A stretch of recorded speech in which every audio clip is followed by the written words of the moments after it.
Hola, ¿cómo están? Bienvenidos a Islaní. ¿Cómo es que el poema de un escritor criticado por Edgar Allan Poe y Mark Twain se convirtió con los años en un himno navideño grabado incluso por Frank Sinatra, Plácido Domingo o The Carpenters, entre otros?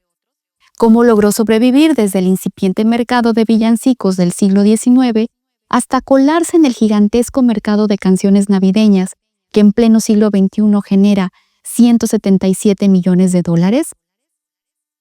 Esto es Islaní, lugar para ver desde el cielo. Entra aquí para observar las mismas cosas, pero desde un lugar nuevo, desde las alturas del conocimiento.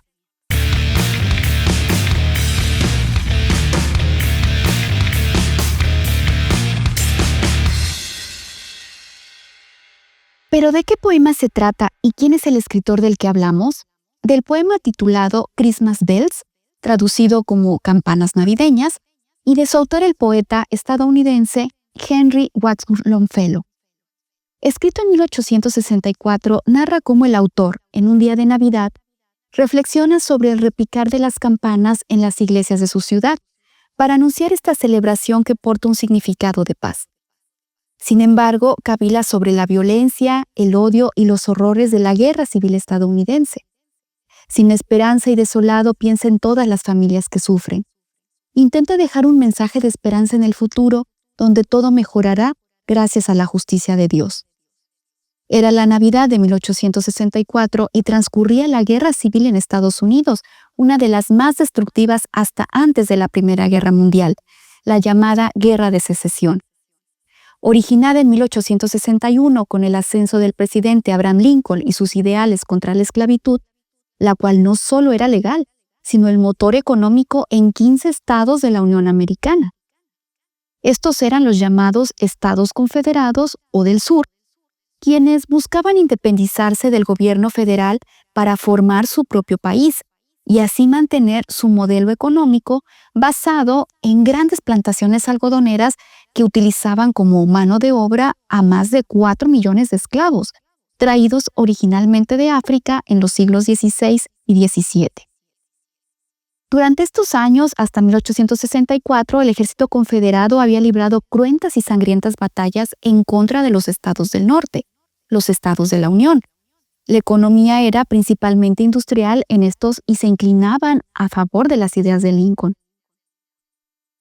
Los ejércitos de ambos bandos, en su mayoría, estaban formados de voluntarios y reclutas civiles, con muy pocos militares regulares, por lo que la gente sufrió de manera muy cercana la crudeza de una guerra que dejó, según algunas estimaciones, más de 60,000 combatientes con la pérdida de alguna extremidad y hasta 750,000 muertos o más, incluyendo muertes civiles por epidemias y enfermedades.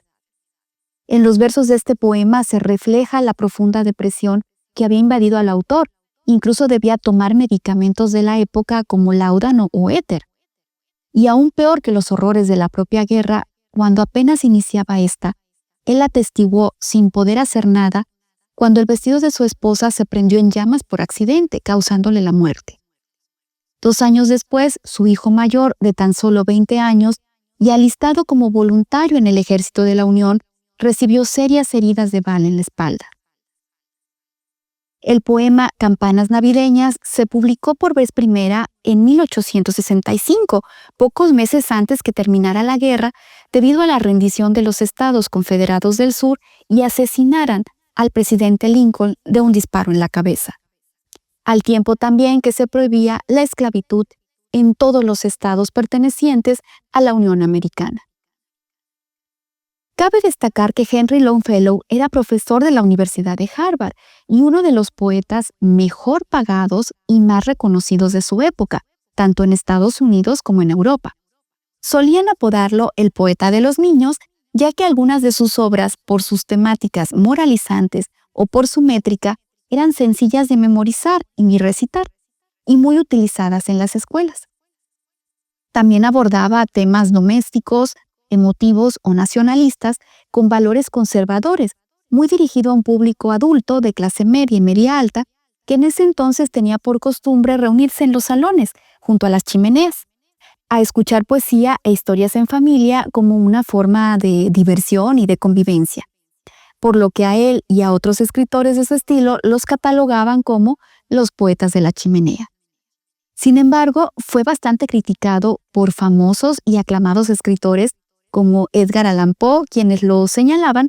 por su falta de originalidad, por escribir para las masas e incluso lo acusaban de plagio, es decir, de copiar ideas o textos de otros poetas. Al grado que el también famoso y aclamado escritor Mark Twain, autor de las aventuras de Tom Sawyer, hizo mofa de ello en un discurso que dio frente al mismo Longfellow. Al terminar la Guerra Civil en 1865, Estados Unidos comenzará un periodo de reconstrucción económica y un intento de unión política y social por parte del gobierno, intentando resanar las heridas de la guerra e integrar a los recién liberados afroamericanos como ciudadanos. Poco a poco va transformándose en una economía industrializada impulsada por los estados del norte del país, lo que se traducirá en grandes avances en comunicación y medios de transporte. De este modo, las personas comenzarán a viajar con mayor frecuencia, muchos comenzarán a migrar del campo a la ciudad, muchos otros comenzarán a llegar buscando oportunidades de trabajo. Esto hará que los usos y costumbres, antes muy segmentados por regiones geográficas y grupos sociales, comiencen a mezclarse y esparcirse. Así los festejos navideños, gracias a periódicos y revistas comerciales con amplísima circulación como Godey's Lady's Book y Harper's Weekly, algunas tradiciones de migrantes como la de los alemanes de decorar árboles o la de los británicos al regalar tarjetas navideñas o de los holandeses de hablar a los niños sobre Santa Claus y de los nórdicos el cantar villancicos de puerta en puerta, fueron ganando cada vez más popularidad entre millones de estadounidenses, alejándose cada vez más de la religión o el folclore y volviéndose más un simbolismo de comunidad en toda la nación. Con esto en mente, en 1870, el entonces presidente Ulysses S. Grant proclamó el 25 de diciembre Día de Navidad como un día festivo nacional no laboral. Esto se hizo a instancias, según datos del mismo Congreso, de algunos comerciantes y banqueros que buscaban frenar el ausentismo laboral y la reactivación comercial, pero también haciendo eco al deseo de muchos estadounidenses de tener tradiciones comunes que los hicieran sentir parte del mismo país. Y en este punto pareciera que el poema Campanas Navideñas estaría destinado a olvidarse, pues nadie quiere recordar la guerra, además que está ligado a un público infantil y poco trascendente.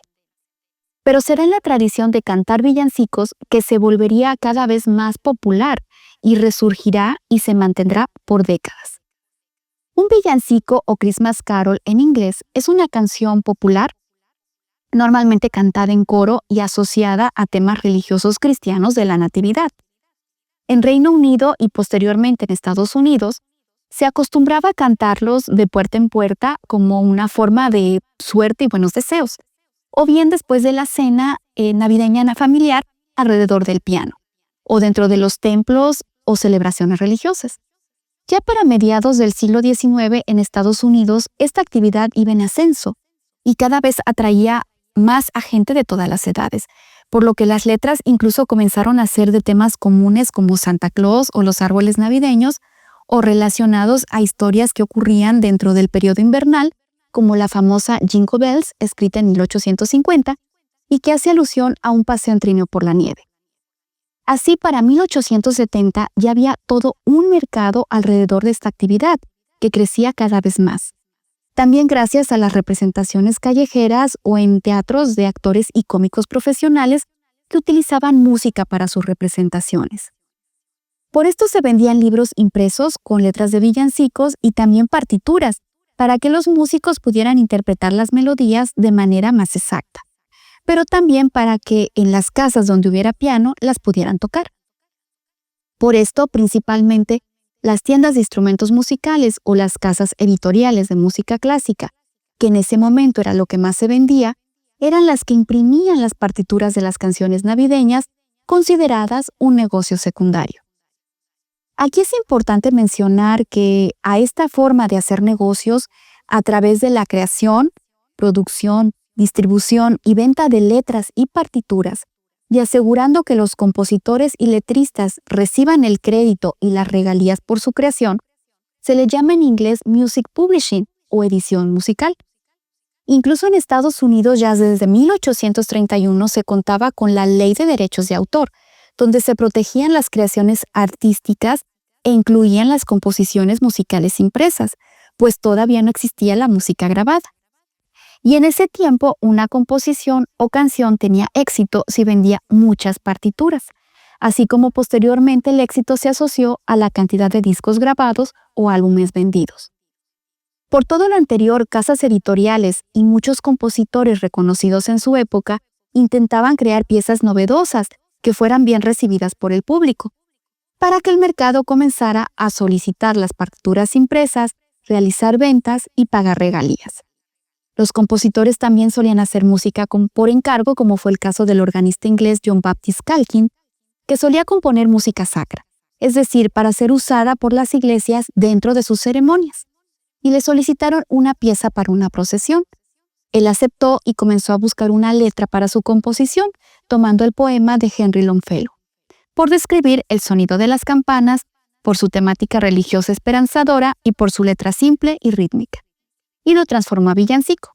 Le quitó los párrafos 4 y 5 que hacían alusión a la guerra civil, le puso una música con una melodía previa de él llamada Waltman y le cambió el título por I Heard the Bells on Christmas Day. De este modo, el poema que habla de una guerra se volvió un himno que expresaba paz y esperanza, teniendo tan buen recibimiento que su partitura fue impresa en 105 libros recopilatorios de este tipo de música y hasta la fecha sigue versionándose por otros compositores. Por cierto, la diferencia entre un himno y un villancico es el tipo de melodía y arreglos que contiene, además de dónde se usa, ya que los primeros normalmente se tocan en cualquier época del año, su letra es religiosa y tienen música compleja, mientras que los villancicos solo se escuchan en época navideña, pueden tener letras religiosas o no, y por su composición musical más simple, son de uso popular. Pero el tiempo transcurrió, y los avances científicos, tecnológicos e industriales siguieron llegando. El fonógrafo presentado por Thomas Alva Edison en 1877, que permitía grabar y reproducir sonidos, fue un hito que marcó un cambio drástico en el negocio de la música, así como la posterior aparición de la radio y las primeras radiodifusoras a inicios del siglo XX, donde por cierto se considera que la primera transmisión de radio de larga distancia, que involucraba música y voz, fue el 24 de diciembre de 1906 desde Massachusetts, donde el físico Reginald Fessenden tocó el himno navideño Oh Holy Night y recitó algunos pasajes de la Biblia, sembrando así las semillas para la evolución de las radiodifusoras comerciales y de entretenimiento. Así llegamos a 1956, donde nuestro poema del siglo XIX cobrará fuerza y popularidad mundial cuando el cantante y actor estadounidense Bing Crosby, considerado icónico como Elvis Presley, Michael Jackson o Frank Sinatra, decide grabar como sencillo navideño este poema, pero ahora con música del compositor Johnny Marks, creador de otros hits navideños como Rodolfo el Reno de la Nariz Roja. Marks, al igual que John Baptist Calkin en 1872, editó la letra y solo tomó los primeros y los 2 últimos párrafos del poema y le puso su propia composición musical, con el mismo título de Calkin, I Heard the Bells on Christmas Day, y según palabras del mismo autor, consideraba que era su mejor obra. Crosby lo grabó a través de la disquera Decca y se vendieron 5 millones de discos de esta versión, pasando así de ser un poema, luego un himno, a una canción navideña tocada en la radio, y ahora en sitios como Spotify o YouTube. En 1964, otro cantante mundialmente famoso, Frank Sinatra, apodado como La Voz, que también destacó como estrella de cine de Hollywood de los años 40 y 50, decidió hacer su propia interpretación de la versión de Johnny Marks, volviéndose incluso más reconocida por el público que la primera. Más tarde, otros artistas pop como The Carpenters, el famoso dueto de los 70s, y hasta Plácido Domingo, el cantante de ópera español, entre otros muchos, hicieron sus propias grabaciones de la versión de Marks. Como paréntesis, hay que mencionar que el mercado de las canciones navideñas, que ya se gestaba desde mediados del siglo XIX, como hemos comentado, siguió creciendo y teniendo éxito, pero ahora a través de la música grabada. Pero fue hasta que Bing Crosby, reconocido por sus programas de radio y posteriormente por sus películas, que lanza el sencillo White Christmas o Blanca Navidad, con muchísimo éxito en 1942, es que se comienza a ver el potencial de ventas de este tipo de música en el mercado estadounidense, y la mayoría de los cantantes y grupos musicales buscaron colocar una canción navideña en el gusto de los escuchas, incluyendo a Frank Sinatra, que lo logró. Debido a esto, Crosby, junto con Sinatra, están fuertemente ligados a las costumbres navideñas estadounidenses, al grado que dicen que así como no puede haber Navidad sin Santa Claus, regalos o sin las casas y los grandes centros comerciales adornados e iluminados, tampoco puede haber Navidad si no se escuchan las canciones como Jingle Bells o White Christmas en la versión de estos personajes. A la fecha, el mercado de las canciones navideñas sigue creciendo y dejando muy buena rentabilidad para la industria musical, pues solo en el año de 2018 dejó un estimado de $177 millones de ganancias solo en Estados Unidos, y sigue creciendo. Pero este es tema de otra historia. Regresando a la historia del poema Christmas Bells, este también fue publicado en su versión completa en tiempos de la Segunda Guerra Mundial, ya que lograba representar la desesperanza de un mundo viviendo las atrocidades de ese conflicto bélico, pero también la añoranza de paz y de esperanza en tiempos mejores. En 1962, también el famoso escritor de ciencia ficción y autor de la novela Fahrenheit 451, Ray Bradbury, lo menciona dentro de una de sus novelas a través de uno de sus personajes, y lo describe como abrumador y conmovedor. Y en el 2022 se estrenó la película I Heard the Bells, donde se narra la historia de la creación de este poema y de las tragedias que vive su autor, Henry Wadsworth Longfellow. Con esto llegamos al final de la historia de este poema, que parecía estar destinado al olvido, pero sigue dejando a través de la música, 160 años después de su creación, un mensaje de esperanza por un futuro mejor.